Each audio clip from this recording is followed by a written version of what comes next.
Hello viewers. ये मेरा इस सीरीज़ का तीसरा वीडियो है, लेसन 3। पहला वीडियो था इंट्रोडक्शन। दूसरे में हमने सीखा था टिप्स अबाउट रीडिंग स्टेज। और यहाँ पर अभी हम सीखने वाले हैं tips for the third stage, जो कि राइटिंग स्टेज है। इंग्लिश सीखने के लिए आपको 5 चीज़ें करनी होती हैं: पढ़ना, लिखना, सुनना, सोचना और फिर आखिर में बोलना। तो ये जो है अभी सेकंड स्टेज है और हम इसके बारे में समझेंगे कि इसका इम्पोर्टेंस क्या है और इसमें क्या करें और क्या ना करें। तो मैं आपका प्रेजेंटेशन शुरू करता हूँ, स्लाइड शो शुरू करता हूँ। यहाँ पर जो सबसे इम्पॉर्टेंट कॉन्सेप्ट आपको मैं शेयर करना चाहूँगा वो है रिकॉल। रिकॉल या रिट्रीव। रिकॉल का मतलब है, वहाँ पे लिखा हुआ है, किसी चीज़ को दोबारा याद करना या किसी चीज़ को जो आपने कहीं रखी है उसको ढूंढ कर लेकर आना। अब आप सोचेंगे कि इसका यूज़ क्या है। जब आप बोलते हैं तो आपको सोचने के लिए कितना समय मिलता है? इनफैक्ट आपको समय मिलता ही नहीं है।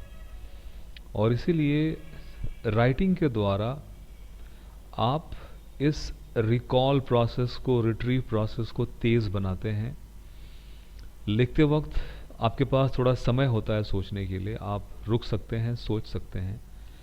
लेकिन अगर बोलते वक्त ज़्यादा रुकेंगे तो लोग सुनना छोड़ के चले जाएंगे। और इसीलिए राइटिंग के द्वारा हम उस प्रोसेस को बेटर बनाते हैं, रिकॉल को, रिट्रीव को। यहाँ पर मैंने इसको थोड़ा एक्सप्लेन किया है। आप पहले स्लाइड को पढ़ लें एक बार।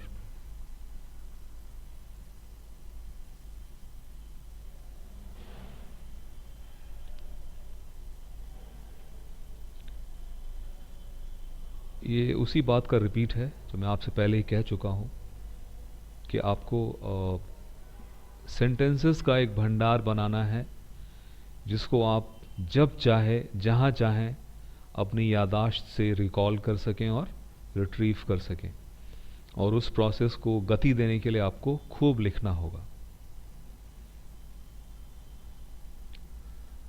और ग्रामर है क्या?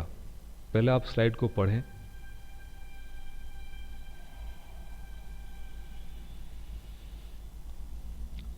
ग्रामर विश्लेषण है, एनालिसिस है कि इसमें सेंटेंस कैसे बनते हैं, कितने प्रकार के वर्ड्स होते हैं और किस प्रकार का क्या काम है उस सेंटेंस में। आपने हिंदी ग्रामर तो पढ़ा ही है थोड़ा बहुत। तो ग्रामर को हम कहते हैं पार्ट्स ऑफ स्पीच। स्पीच यानी कि सेंटेंस और स्पीच यानी कि बोलना।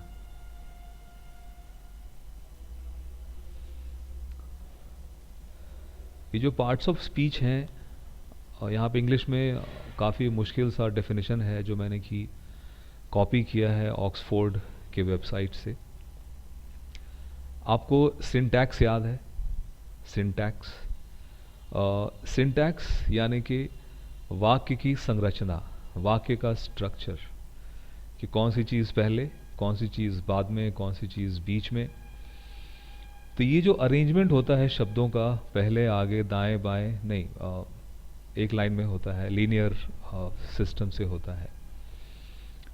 तो उसमें हमने आइडेंटिफाई किया कि भैया ये वर्ड्स ये काम करता है तो इसको नाउन बोलते हैं, ये नाउन के बदले आता है इसको प्रोनाउन बोल देते हैं।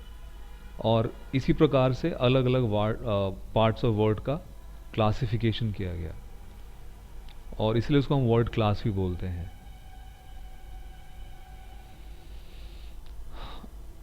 मैंने आपसे कहा है कि आप ज़्यादा ग्रामर ना पढ़ें, मगर मैं ये नहीं कहूँगा कि आप ग्रामर बिल्कुल ना पढ़ें। आप ग्रामर ज़रूर पढ़ें, लेकिन अपना सारा समय सिर्फ ग्रामर को ना दें। मैं बस यही कहना चाहता हूँ।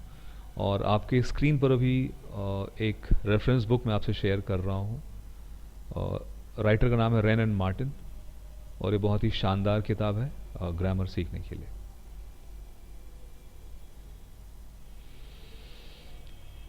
कृपया इस पहले स्लाइड को पढ़ लें, फिर मैं आपको अपनी एडिशनल इनपुट्स दूंगा।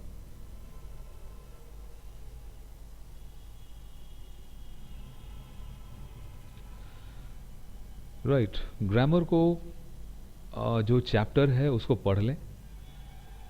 उसको याद करने के पीछे परेशान ना हो कि किसका डेफिनेशन क्या है। बस उसके जो पीछे एक्सरसाइज दिया होता है, आप उस एक्सरसाइज को ज़रूर करें और वहीं से आप सेंटेंस बनाना सीख जाएंगे और शब्दों का सिलेक्शन करना भी सीख जाएंगे। ये मेरी आपसे रिक्वेस्ट है। और मैं फिर से रिपीट कर रहा हूँ कि इमर्शन विधि क्या है। अपने एनवायरनमेंट में आप जितना ज़्यादा इंग्लिश को रखेंगे उतना आप जल्दी सीखेंगे। पहले आप इस स्लाइड को पढ़ें, वोकैबुलरी क्या है।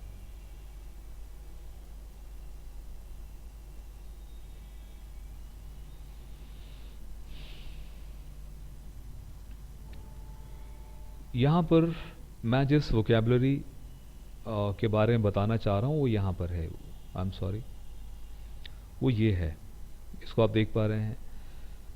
जो एक व्यक्ति को सारे शब्द आते हों उसको उस व्यक्ति का वोकैबुलरी कहते हैं। और जिसका वोकैबुलरी जितना ज़्यादा वाइड होता है, बड़ा होता है, उसको एक्सप्रेस करने में उतनी आसानी होती है और उसको समझने में भी लोगों को आसानी होती है।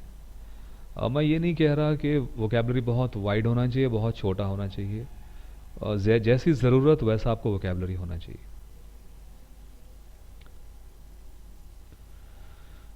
वोकैबुलरी कैसे सीखेंगे?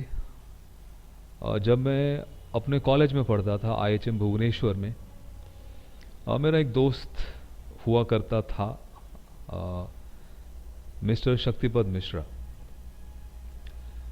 शक्तिपद की इंग्लिश काफ़ी अच्छी थी और एक बार जब मैं उसके कमरे में गया तो वहाँ मुझे एक किताब मिली, 30 days to a more powerful vocabulary. मैं उस किताब को देखने लगा और शक्तिपद ने कहा कि जहाँ ये किताब लेके जाओ, मैंने पढ़ ली है, तेरे काम आएगी, पढ़ के मुझे वापस दे देना। और वहीं मैंने पहली बार इस शब्द के बारे में जाना था कि एटिमोलॉजी क्या होता है। एटिमोलॉजी जो है किसी भी वर्ड के उत्पत्ति के बारे में आपको बताती है। उदाहरण के तौर पे हिंदी जो है उसका उद्गम संस्कृत से हुआ है, तो अगर आप संस्कृत के वर्ड समझ पा रहे होंगे, पाते होंगे, तो फिर उन रूट वर्ड से बने हिंदी वर्ड्स को भी आप समझ पाते होंगे। तो यही एटिमोलॉजी है। और इसकी जो एक बहुत ही बेहद ही शानदार किताब है जिसका मैंने इस्तेमाल भी किया है, उसका नाम मैं आपको आगे दिखा रहा हूँ। इस किताब का नाम है वर्ड पावर मेड इजी और इसके राइटर हैं नॉर्मन लेविस। मुझे जो किताब शक्तिपद मिश्रा ने दी थी उसके राइटर भी नॉर्मन लेविस ही हैं। और जो लोग इंग्लिश पढ़ाते हैं, पढ़ते हैं, सीखते हैं, सिखाते हैं, उनको इस किताब का काफ़ी अच्छा ज्ञान होता है। इस किताब को इस्तेमाल कैसे करें? सबसे पहली बात कि एक दिन में पूरा किताब ना पढ़ें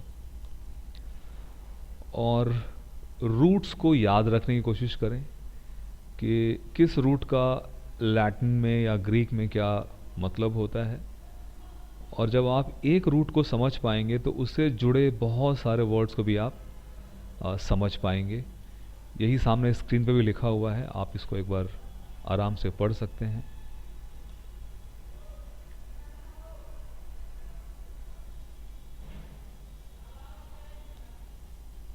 तो इस वीडियो में फ़िलहाल इतना ही।